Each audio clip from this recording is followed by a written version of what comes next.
حدیث نمبر 6711 حضرت انس رضی اللہ تعالیٰ عنہ سے مروی ہے کہ رسول اکرم صلی اللہ علیہ وسلم نے ایک مسلمان کی عیادت فرمائی جو چوزے کی طرح لاغر ہو گیا تھا۔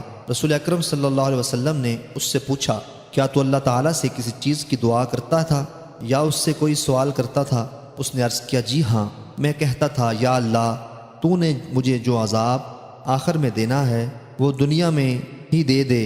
نبی اکرم صلی اللہ علیہ وسلم نے فرمایا، سبحان اللہ، تم اس کی طاقت نہیں رکھتے، یا فرمایا اس کی استطاعت نہیں رکھتے، تم نے یہ کیوں نہیں کہا، یا اللہ مجھے دنیا میں بھلائی عطا فرما اور آخرت میں بھلائی عطا کرنا اور مجھے آگ کے عذاب سے بچانا۔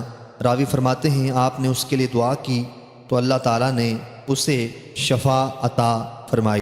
حدیث نمبر 6712 امام مسلم رحمۃ اللہ علیہ نے اس حدیث کی ایک اور سند ذکر کی، اس میں ہمیں دوزخ سے بچا تک حدیث ہے، اس کے بعد زیادتی نہیں ہے۔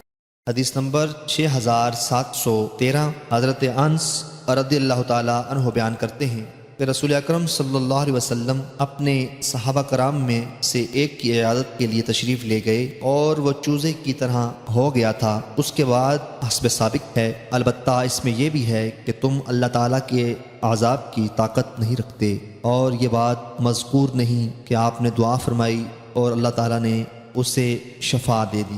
حدیث نمبر 6714 حضرت انس رضی اللہ تعالیٰ عنہ نے نبی اکرم صلی اللہ علیہ وسلم سے اس حدیث کو روایت کیا ہے۔